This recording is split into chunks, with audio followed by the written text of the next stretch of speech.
Hello, Traitors and Faithful. My name's Sarah Kennedy. Welcome to the Round Table. Here I am in my own castle in the Highlands of beautiful Birmingham, and this is my roundup of the hottest moments of celebrity traitors airing on BBC One on Wednesday and Thursday nights. This is your spoiler warning, and I mean it. If you've not seen episodes 1 and 2 of this series, then go away, feast your eyeballs on iPlayer, come back and see me straight afterwards, okay?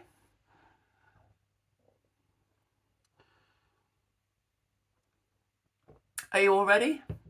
What a week. The cast list had been rumoured for months and confirmed ages ago now. Expectations were high and the nerves of the fans, I think, were through the roof because who knows what might happen. But Studio Lambert have delivered, and all of the guys and gals in the casting team deserve OBEs, knighthoods, maybe sainthoods. It's just been amazing. As with the non-celeb, let's call it the civilian version of this show, the variety of people around that table is key. The ages, the genders, the backgrounds, the ethnicities, the jobs, it all becomes so important to the whole cast and their success. Speaking of successful chemistry, let me introduce Sebastian, who is my co-host. But he doesn't want to be seen as a hammy actor, so unfortunately, he's taken a vow of silence this week, so it's just me. I'm Sarah, I'm a TV and film critic, and I'm on various podcasts talking about TV, which is probably the thing I love the most in my whole life. I love all kinds of TV, and I do not believe in guilty pleasures.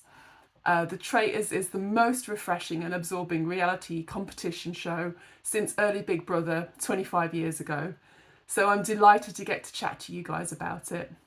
And of course, my first instinct to honour Queen Claudia was getting a massive Claudia fringe. It was either that or starting this podcast, and my hairdresser actually got the deciding vote, so here we are.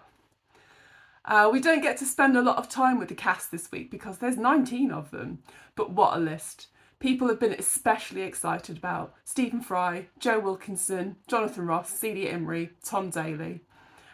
To name drop, I actually met David Olusoga at the Edinburgh Festival, and he was extremely smart, as you'd expect. Very incisive, but also really warm and friendly as well, so I can't wait to see how he does in this competition. Now, this is controversial perhaps, but a lot like being a politician, if you tell people you really want to be a traitor, should that disqualify you from the job? I don't know. But I suppose if you get to be a traitor in this show, it does give you the full experience. And for people who have got national treasure status or soon to be conferred national treasure status, it's a nice break from the good guy persona. They can really camp it up and be the villain. Who do you think would make a great traitor from this cast? Who do you think needs to be recruited? Let me know in the comments below. I'd love to know what you think. So, ostensibly the prize is £100,000 for charity, which is nice. But it's quite clear that everybody here is playing for pride and that they absolutely love the show. Studio Lambert have gone on record and said that it was not a difficult job getting people excited about this and getting celebrities, really top quality household name celebrities who wanted to join in. So yeah, really happy, really excited with this mix of people. My question to you guys though is, do you think that the civilian version and the celebrity version will shake out the same way? Because famously, the normal people, the civilians around the round table, were very suspicious of people who have got degrees, who wear glasses, who have got like a vocabulary. So will they pick on the smart people? If so, historian David has gone early doors, as is Stephen Fry. So that's a worry because those are really interesting people, I think. The actors all say that they try to find the truth in their performance, but the viewer sees it as lying. Their job always seems to be about pretending. Does that give them an advantage, or are they always going to be second guessed? And of course, the sporty people, as we've seen already, are so competitive, so willing to lead. Does that actually put a target on their back. So already this series has been super quotable. Early doors, it was Stephen Fry who said, "May the worst person win," and I thought that's fantastic. He gives very good, dire pronouncements of horror awaiting them.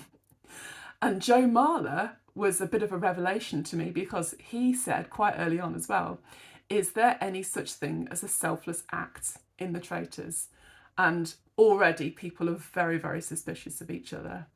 So for best gameplay and the skills that I've spotted so far, I would say Nick Mohammed is incredible. He's got such an incredible memory. I think perhaps he performed magic as a young man. He can definitely memorise a pack of cards. And as we saw, he absolutely loves puzzles. Nico described himself as conniving. He's a YouTube prankster. His stunts mainly seem to feature around sneaking into restricted areas and asking difficult questions of politicians and things like that, which to me speaks of huge self-confidence and being able to think on his feet. Stephen Fry says that he doesn't believe in gut instinct, but he's very aware that there is no proof in this game, despite how everyone always says they've got proof. No, they don't. They're just trying to win an argument. So it's interesting to watch out for him and his perspective. Journalists Kate Garraway and David Olusoga should be really good at asking the right questions. Jonathan Ross too, asking questions and listening. That's basically his job. And then the singer Kat Burns is neurodivergent, and she says she has a very black and white way of thinking. I think it's always good to have a good different perspective and a different set of perspectives around that table. And it seems to me that neurodivergent people can make a bit of a study of human social interaction type behaviour. So I think Kat is going to be very perceptive. So first episode, we get a glimpse of the castle. Everybody's got enough time to get excited, and then immediately straight to a graveyard. Oh my God. It is camp as Christmas. It's no disappointment. And the celebrities are digging their own graves with hands in the soil, searching for these shields that are going to protect them from the first murder. A moment of silence, please, for Claudia's amazing cloak, which will definitely be doing the rounds for Halloween this year. Also, Jonathan Ross lying down in a pink suit with his trademark sunglasses, lying down in soil in his own grave. He is a campy queen as well. So our traitors are Jonathan, Kat Burns, who smiles really wide and really joyfully after she's picked. And I wonder if anybody picked up on that, or maybe she's just a smiley person. Otherwise, she seems to be a very calm personality. And her antithesis, Alan Carr, who frankly owns these episodes. All his talking head moments are so quotable. His response to being chosen is genuinely hilarious. He says, "I feel sick, what am I going to do?" He also then goes on to say that he's worse than Linda from the last series. His immediate crumbling is very relatable. He gets the thing he wanted, has a breakdown, bon appetit. He also says something like, "My plan was to go under the radar, and I'm worried now that I've pole vaulted over it." And it's such a meme. He's a meme immediately. Most people look gothic and mysterious and interesting in one of the beautiful Traitors cloaks. Alan looks like Penfold trying and failing to change a duvet cover. And the Traitors Tower erupts in laughter as Alan reveals himself. Ryan from the first series on Twitter, he did say, if that's the reaction, you may not be making it to the finale. Do you think that's the case? Or is Alan sweet enough, silly enough and ditzy enough to get away with it? Because he's crumbling straight away. He's crumbling before they've even chosen the traitors. I don't know. I just think that he's just done so well and just, yeah, absolutely spellbound by the way that he's playing it. I'm not even sure if it is gameplay. I think that's just him. And then we get to the first moment where I actually gasped, which was Episode 1, first murder in plain sight. Could the stakes be any higher? It feels like they're ramping up instead of dumbing down, which happens quite a lot in other TV celebrity specials. So this is very, very refreshing. And then this outlandish hunt for the black lily with poison pollen so that the traitor could touch the face of the murder victim. This is very intimate and with a full house as well. It's staggering. It's really, really hard and I'm so impressed. So I know that the missions tend to be the least favourite part for many fans, but how about this for your entertainment? 19 celebrities dragging a 2.5-tonne wooden horse up a hill, through puzzles, through gates, to set it on fire. To me, it looked like a Skyrim quest crossed with a Greek myth. And poor Claire Balding stepped up with Tom Daley to lead the groups, who then make a terrible mistake, and a very costly, high-profile mistake this early in the game as well. She locks in an answer early, when no one has actually had time to think or work the answer out. Despite her looking absolutely grief-stricken straight away, suspicion falls on her because is she a traitor working to sabotage the mission? And then, of course, in this game, it doesn't pay to be too nice, too honourable. Was lovely Charlotte Church too keen to give up her shield? The enthusiasm just looks suspicious. Let's be honest though, everything looks suspicious to these guys. So poor unwitting Paloma, who was friends with Alan, whose sort of intimacy and guarded, she's not guarded in any way, there's no guard between them. They were just hanging out in the kitchen with her friend, and quite innocently, she becomes the victim.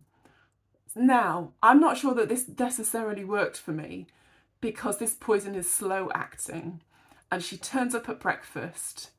And honestly, it's a shame that Alan knew she was coming to breakfast because can you imagine him trying and failing his poker face at that moment when she walked in? I miss that. So the pressure is actually off for the traitors at breakfast, which is a shame. But then the coffins are back, the horse is back, and Claudia is riding a horse wearing a veil. It's just wonderful. Every single look at that funeral was absolutely serving. And of course it's raining as well. It just looks so wonderfully gothic. Tom Daley's shirt basically opened down to his belly button. As much cleavage as Charlotte. Fair enough. If I looked like that, so would I. Mark Bonner's wonderful kilts, and Alan's gorgeous gold brocade jacket, which I absolutely want. The styling, Claudia's outfits, her mix of sincerity and campness, it really is beautiful television. And the funeral was so ghoulish, it just made me giggle out loud. So Nico, Lucy and Paloma were selected to be in the coffins, but the group mistakes the clues for Lucy to be about Nick, so they don't get all of the money that challenge could have provided. My question, because you just don't know how long filming these bits take, so my question is, how long do they have to lie in wet wooden coffins for in their finery? Yeah. So Paloma is out of the game in a very over-the-top fashion. And then immediately, Jonathan seems ready to throw Alan under the bus. He says out loud to the whole cast, Alan, you knew her best. Why don't you say a few words? What a monster. So Alan then has to give this eulogy about Paloma. And then Jonathan chips in with, we're going to get some traitors. I really think these guys are in danger of doing too much. They are big personalities and they're expected to be loud members of the cast as well. But, you know, take it easy, guys. This is only the first couple of episodes. And of course, people are paying attention. They are watching and they are thinking about all of these social interactions.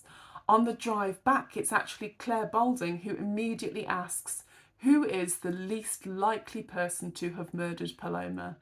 It's Alan.